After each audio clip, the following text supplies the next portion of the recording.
사도행전 43번째 시간입니다. 오늘 말씀 제목은 카르마 아닌 카리스마, 카르마 아닌 카리스마라는 주제로 하나님 말씀 함께 나누도록 하겠습니다. 지난주 우리 사도행전 26장까지 기억하십니까? 아무 죄도 없이 2년 동안 구금돼 있었던 그 바울이 황제 가이사에게 재판받을 것을 상소합니다. 신임 총독 베스도로부터 그것이 받아들여지고 바울은 백부장 율리오의 지휘 아래 이제 로마로 이송됩니다. 배를 타고 약 3,500km가 넘는 항해를 이제 시작합니다. 오늘 그 항해 일정을 우리가 길게 읽었습니다.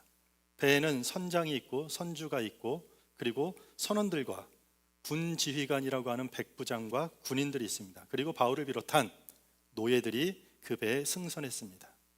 가이사랴에서 출발하여 시돈에 가고 시돈을 떠나 구브로 섬을 지나 길리기아와 밤빌리아 앞바다를 통해 루기아에 있는 무리에 도착합니다. 어디가 어딘지 모르겠죠. 그곳에서 로마로 가는 배를 갈아타고 니도 앞바다를 지나 살몬의 앞바다를 통해 그레데 섬의 미항에 도착합니다. 여기까지는 해안선을 따라서 항해하는 안전한 지역이라는 뜻입니다. 해안선을 따르기 때문에 비교적 안전한 경로였습니다. 하지만 큰 그레데 섬에 있는 미항이라는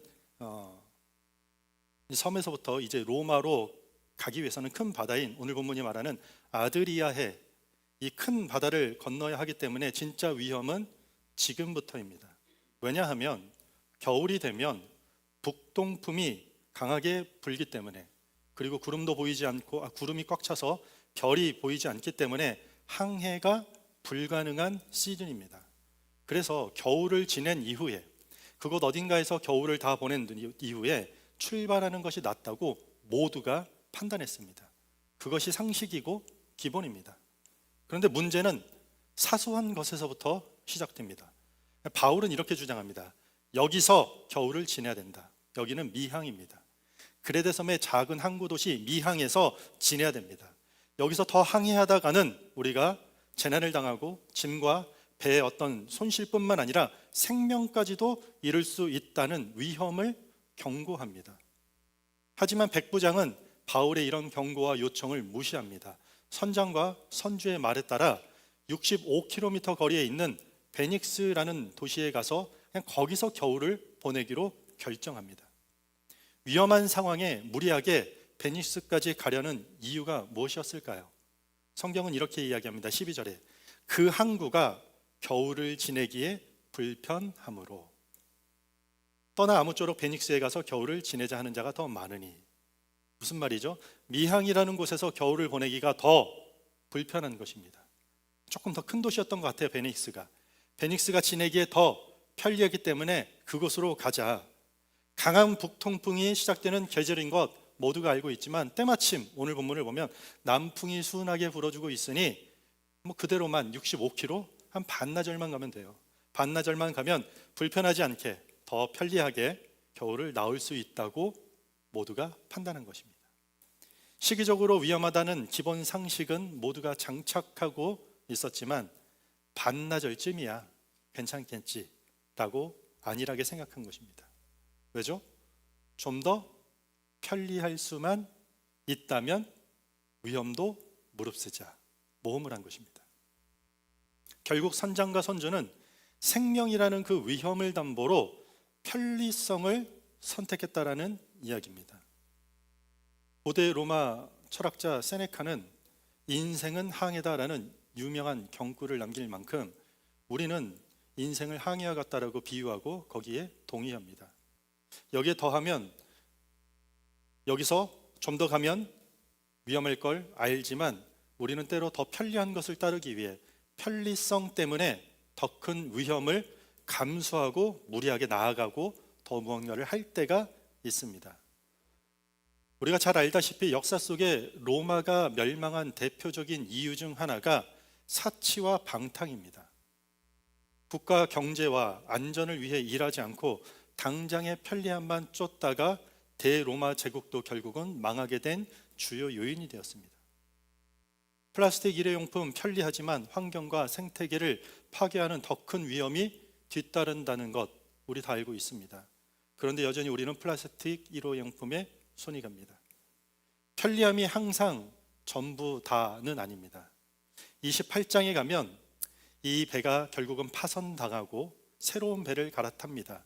근데 그 배는 같은 알렉산드리아의 배입니다. 근데 여기서 뱀머리 장식 이름이 나오는데 디오스 그로입니다.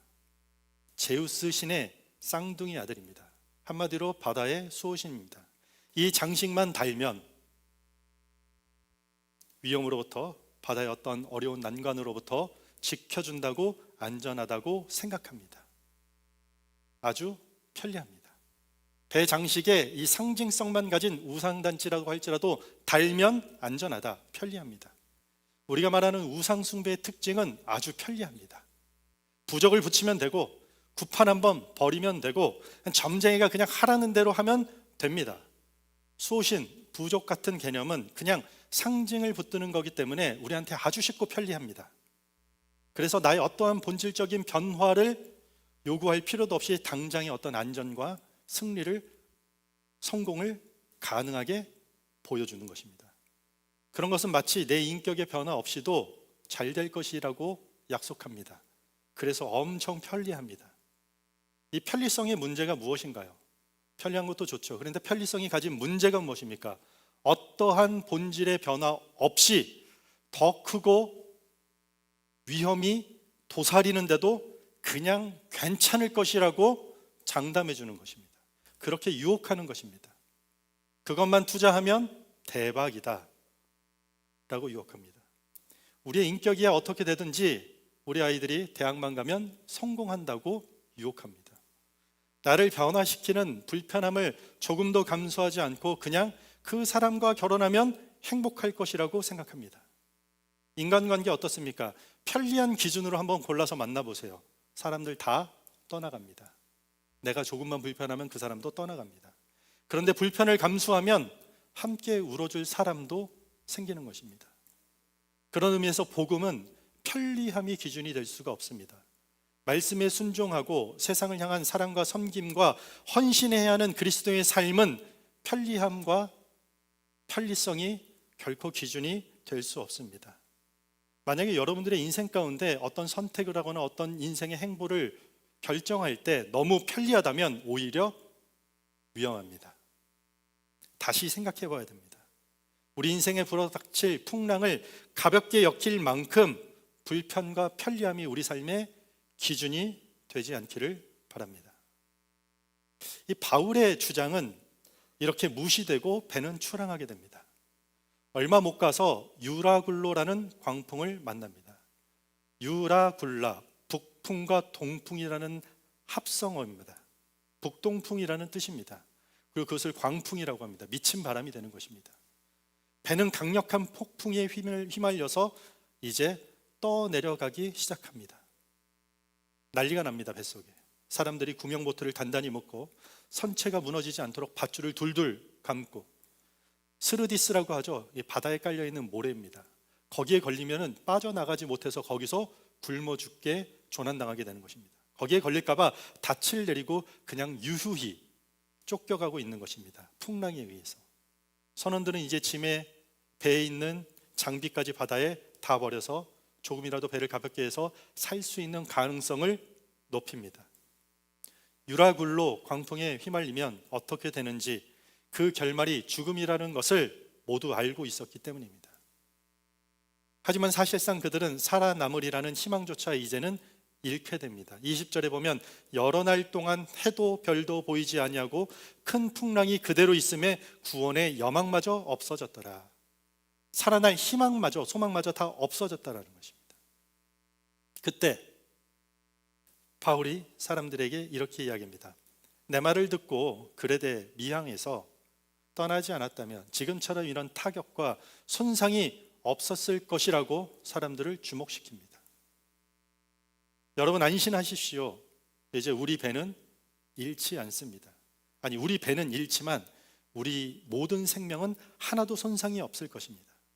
배는 상할 거지만 우리의 생명은 다 보장될 것입니다. 어젯밤에 내가 속하고 내가 섬기는 하나님의 천사가 내게 그렇게 말씀하셨으니 모두 안심하세요.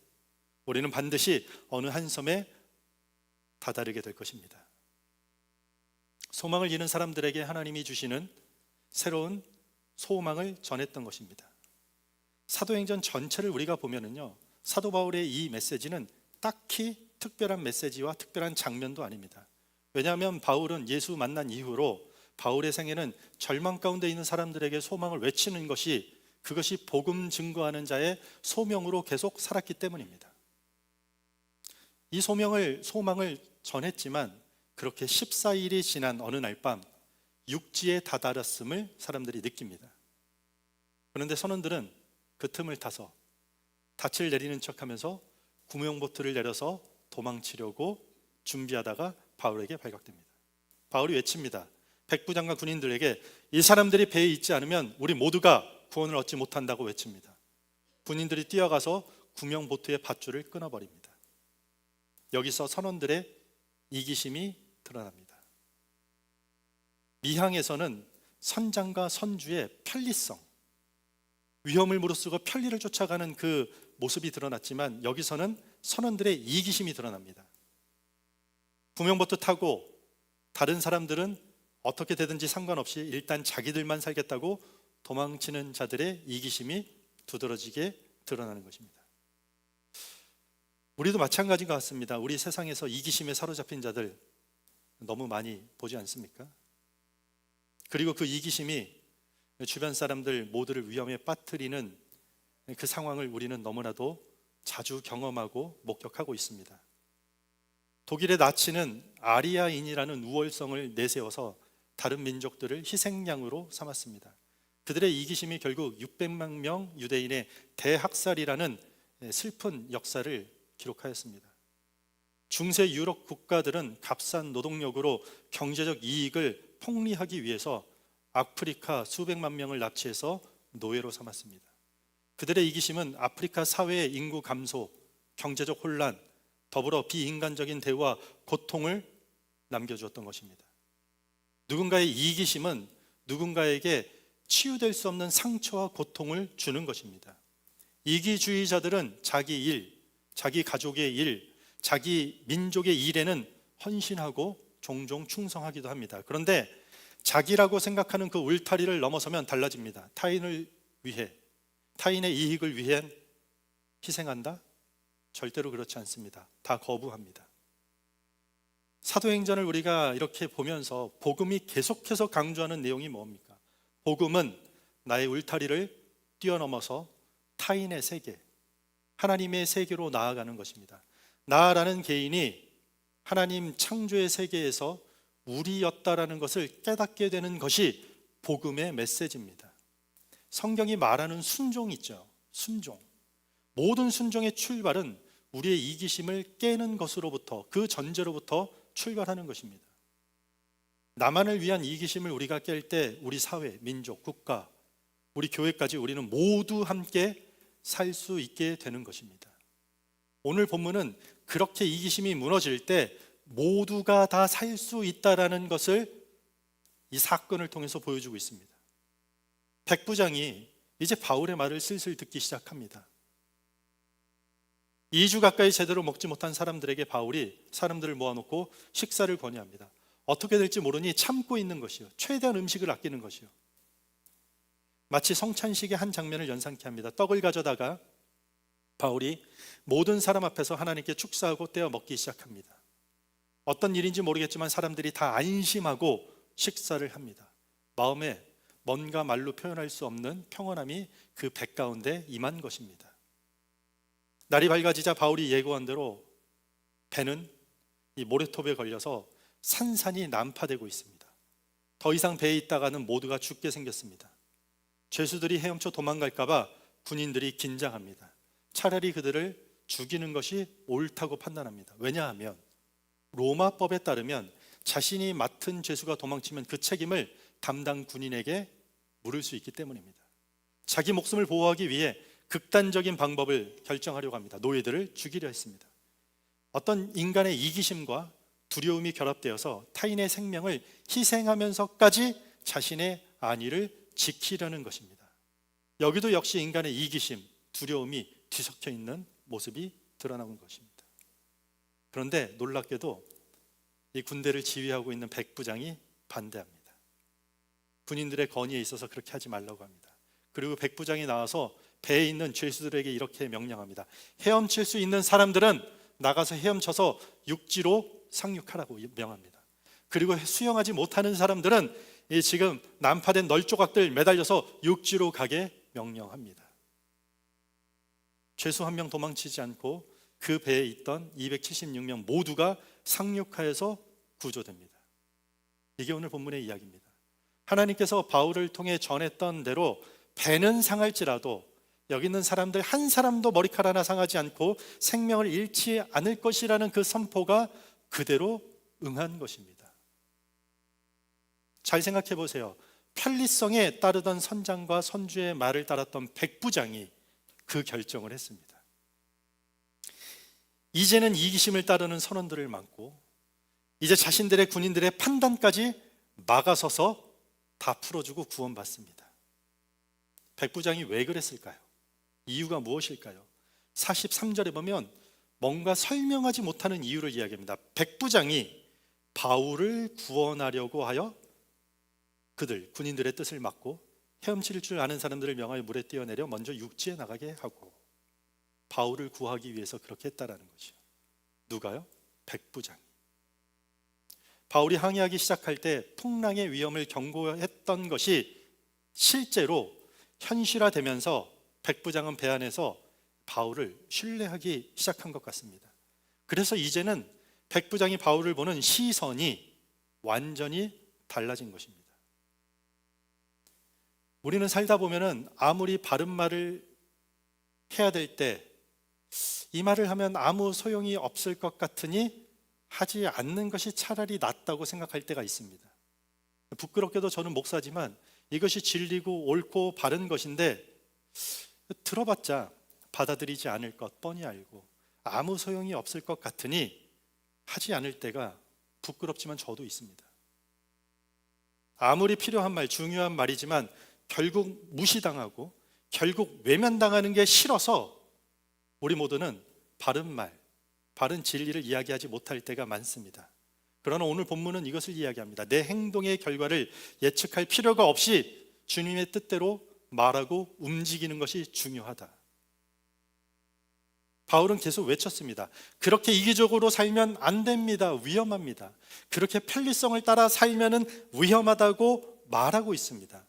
바울이 그렇게 말했기 때문에, 그렇게 경고했기 때문에, 그렇게 백부장에 건의했기 때문에 정말로 그 배 안에 상황이 위태로워졌을 때 바울이 옳았다라는 것이 백부장 가운데 드러난 것입니다. 그리고 누구보다 더 그 배의 지휘권을 갖고 있는 백부장이 바울에게서 무언가를 본 것 같습니다. 바울에게 무언가를 느낀 것 같습니다. 불교 용어 중에 카르마라는 뜻이 있습니다. 카르마, 우리말로 하면 업보입니다. 업보. 인과응보를 뜻합니다. 어떤 행위가 원인이 되어 결과가 나타난다. 잘 보세요. 카르마의 원리로 한번 볼게요. 겨울 북동풍을 무시하고 편리성 때문에 배를 띄었던 선장과 선주, 그들은 배가 파손당하는 것이 업보고 카르마예요. 그게 당연한 결과예요. 세상의 가치관으로 보면. 이기심으로 다른 사람들을 위험에 빠뜨리고 몰래 자기들만 도망치려는 선원들, 그 자리에서 사형당하는 것이 업보, 카르마예요. 노예 신분에 헤엄치면 도망으로 간주돼요. 도망갈 위험이 있다면 노예는 그냥 군인에게 죽는 것, 그것이 카르마 법칙이에요. 바울 빼고는요, 배 안에 있는 대부분의 사람들이 죽어야 되는 것이 인과응보예요. 그것이 카르마의 법칙이에요. 이것이 카르마예요. 그런데 오늘 결론이 뭐죠? 아무도 죽지 않아요. 인과응보, 카르마대로 다 죽는 것이 아니라 모든 생명이 다 살게 되는 은혜를 누리는 것이에요. 은혜. 성경에서 은혜를요, 헬라어로 카리스라고 해요. 카리스. 그런데 하나님께서 우리에게 은혜로 주신 선물이라는 뜻이 있어요. 우리가 은사라고 성경은 번역해요. 그것을 헬란 말로 카리스마라고 해요.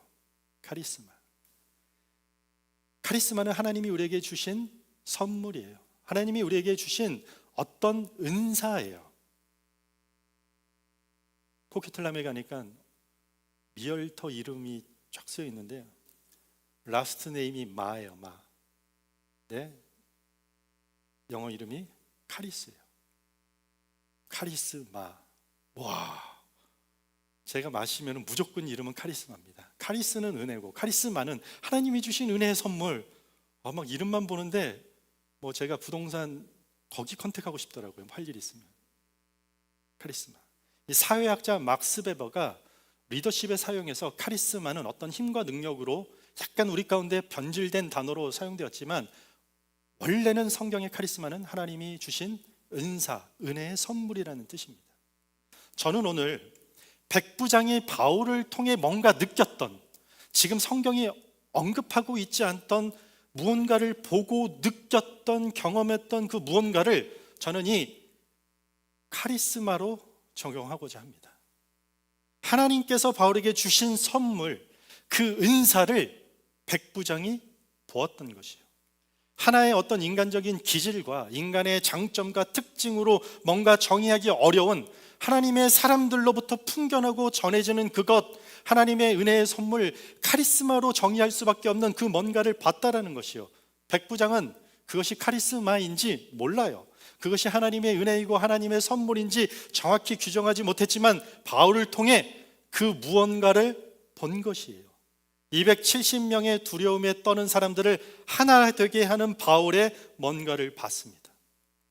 망망대해에서 몇 주간 배가 파손되어서 표류하는 그 배 한복판에서 어떤 사람들은 자기 편리함을 쫓고 있고 어떤 사람들은 자기만 살려고 이기심에 도망가는, 그렇게 끌려가는 그 자들 사이에서 오직 하나님만 의지하면서 하나님이 주신 말씀을 붙잡고 담대한 바울, 오히려 절망에 빠진 그 자들에게 소망을 주는, 힘을 주는 결의에 찬 모습으로 사람들에게 담대한 용기와 위로를 주는 바울의 어떤 무언가를 백부장은 본 것이에요. 이전에 보지 못한 어떤 무엇이에요. 이 배의 리더십은 나에게 있는데, 칼을 쥐고 있는 백부장의 힘이 아니라 바울에게 있는 어떤 무언가, 뭘로 정의할 수 없는 그 무엇을 보았다라는 것이요. 바울을 통해 어떤 뭔가의 새로운 세계를 보았던 것입니다. 백부장은 죄수를 잃으면 모든 책임을 져야 돼요. 그런데 그 죄수들에게 먼저 가라고 허락해요. 그 이유가 뭐예요? 백부장으로서는 있을 수 없는 일이에요. 만약 노예를 놓쳐서 책임을 면치 못한 일보다 오히려 바울을 살리는 것이 더 중요한 일이라고 판단하게 될 만큼 강력한, 놀라운, 특별한 무언가를 바울로부터 보고 그 배 안에서 경험했다라는 것이에요. 그리고 그 선택의 결과로 배 안에 있는 모든 사람들이 다 살게 되었다.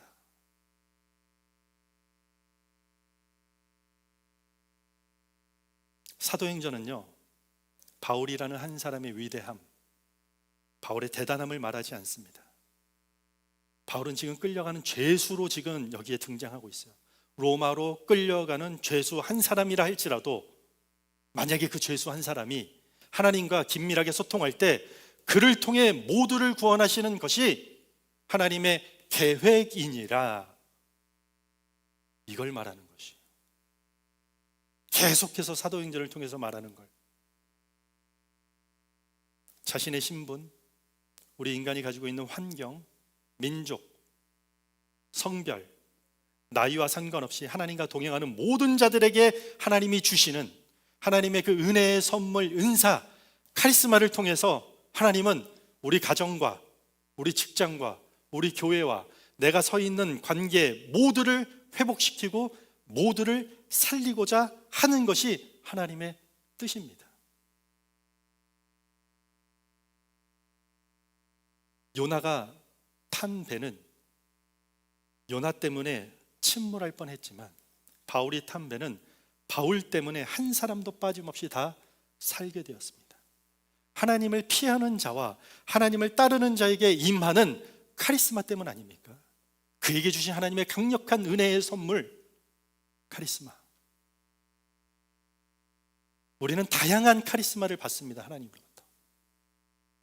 잘 섬기는 위로의 카리스마, 잘 권면하는, 가르치는 카리스마,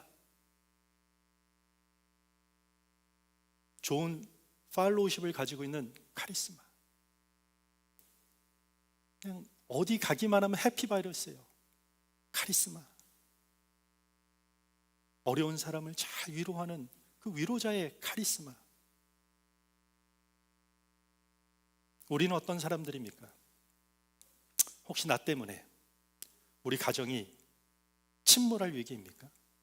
내가 계속해서 끊임없이 편리성만 쫓아가고 이기적인 나 한 사람 때문에 내 주변은 항상 평안한 날 없이 늘 어딜 가도 불안하고 늘 두려움에 쫓기듯이 마치 망망대해를 표류하고 있는 배처럼, 난파되는 배처럼 내 주변이 침몰하고 있습니까? 우리는 어떤 삶을 살고 있습니까? 세상 경험이 없어도 괜찮습니다. 노예의 신분으로 끌려가는 한 사람의 죄수로도 괜찮습니다. 여러분들 지식이 짧아도 괜찮습니다. 가진 게 부족해도 괜찮습니다. 그러나 그렇게 하나님과 소통하는 한 사람, 기도하는 한 사람 때문에, 예배하며 하나님과 깊이 소통하는 나 한 사람 때문에 우리 삶의 인생이라는 배가 안전하게 항해될 수 있다, 이 얘기를 하고 있는 것입니다. 비록 어떠할지라도요, 내가 부족할지라도. 우리 웨이메이커가 찬양할 때 뭐죠? 비록 내가 아무것도 보지 못할 때 하나님이 일하십니다. 내가 아무것도 느끼지 못할 때조차도 하나님은 일하십니다.